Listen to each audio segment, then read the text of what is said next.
Hi guys, welcome to Unit 8, Lesson 6, y-intercepts in real-world problems. So as a reminder, our y-intercept, in coordinate pair form, it would be like the x is always 0, and then whatever the y value is, and where it crosses the y-axis. Okay, so that brings us here where a line crosses the y-axis. In problems, and at least like in functions, that's always the initial value. Or it's also represented by the letter b. In our slope-intercept form, y equals mx plus b. So it's whatever this number is here. Okay, so those are just some reminders. Let's look at them in some real-world scenarios. So this first one is number 1 on your practice. The number of gallons, G, in a swimming pool being filled with water is G equals 50x plus 1,000. where x is the number of hours since sunrise. It has been 10 hours since sunrise. What is the initial value? So on this one, I felt like they kind of gave you more information than what was necessary to actually solve it. And sometimes they do that just to show or like to prove, ooh, do they actually know what they're talking about? Okay, and testing your knowledge of what information is there. So it doesn't really matter that it's been 10 hours since sunrise, okay? So that's the part that's extra information. The initial value is whatever b is equal to in the equation. In this case, it's 1,000, okay? So what this is telling us is that the swimming pool already had 1,000 gallons in it, and then it can fill 50 gallons per hour after that, right? Is that, yeah, number of hours. So that's what that's saying. So in this case, the initial value is 1,000, meaning there was 1,000 gallons in there. Number 2 is also number 2 on your practice. So we have this table that is representing library fines based on overdue days. Okay, so after 2 days, it'd be 30 cents, 3 days, 45 cents, 4 days, 60 cents. It says the table shows the fine owed for an overdue library book according to how many days it is overdue. What is the initial value? Well, there's a couple different ways that you could solve this, at least with this information that we're given. Okay, so I'm going to show you a couple different ways. One, the first way, notice that it's changing by 15 cents, right? It goes up by 15 cents each time, which also means it would go down 15 cents. So like if we went down to 1 day, it would be 15 cents, right? And so let me rewrite the chart. We've got X is our days, Y is our fine. So if we had 0, 1, 2, 3, well, let's see, 3 days was 45, 2 days was 30. If we subtract 15 cents each time, then we get down to 0, 0. Now, with that, remember, the y-intercept, or the initial value, is when x is equal to 0, right? That's where it crosses the y-axis, right? So in this case, it would be the point 0, right? Or the initial value is 0. That's our final answer, okay? Let me check on here. Yeah, okay, they're just looking for that, the 0, that would be all that you have to plug in, and then it has the word cents after it, okay? So 0 is your answer, which makes sense.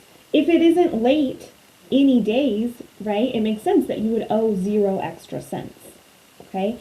Now, but let's say that the data is not as easy to find, right? Maybe these numbers aren't as easy to work with as these ones are. Well, what you could do, I'm going to come up here so I have a little more room, is we could find the difference, right? We could find the slope, which would be the difference in the y values. I'm going to use 45 and 30, and then 3 and 2. Okay, and then with that, if we go ahead and subtract that out, well, we get 15 over 1, or a slope of 15. So I could rewrite this equation, right, the y equals mx plus b. I could fill in 15 for our slope, and then take any one of those values, let's say 30, then plus b equals, let's see, 2. So, let's see, am I doing that right? No, I should have gone the opposite way. Oh, I'm getting myself confused. Let's see. Oh, I did. 30, excuse me. Ignore that. Right? It's our norms, our chill norms. It's okay to make mistakes. I accidentally switched up my x and my y values. It should be 30 equals 15 times 2 plus b. That looks better, right? So based on these numbers here, x was 2, y was 30.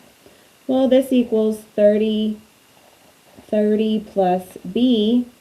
If I subtract out the 30 from both sides, then once again, I'm also left with b equals 0. So I'm sorry for that little slip up, but again, find the slope and then plug the values into y equals mx plus b, and you can solve for b as well. On number 3, or at least the third problem we're going over today, this is number 2 from your quick check. From a height of 3,000 feet, a falcon descends at a rate of 250 feet per second. What is the rate of change in the falcon's elevation, and what is the initial value? Okay, so there's a few things that we need to understand. One, think about it like a story. From a height of 3,000 feet, so that's where he's starting, and that's what your y value, or like the initial value, y-intercept, right, all of those different terms, that's what, that's where he's starting. That's the starting point. So that would be 3,000. So this would be the initial value. Okay, so let's see, we can already eliminate answers just based on that information, and we'll talk about the rate of change here in a second. But if we eliminate anything that doesn't say that the initial value or the starting point was 3,000, then at least we've eliminated half of our answers.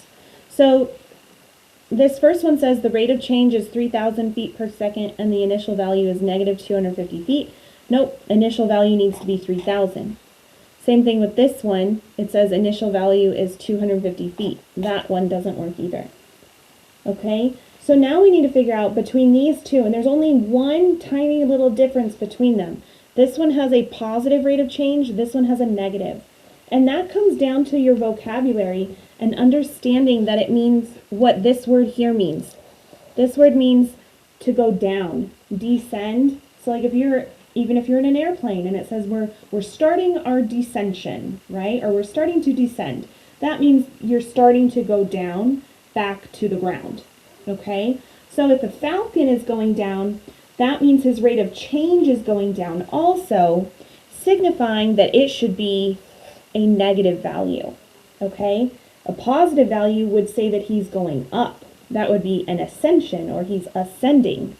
All right, so that one really comes down to vocab and understanding what every word in the information given to us actually means. Okay, so I hope that helps. And as always, if you need extra support, just let me know.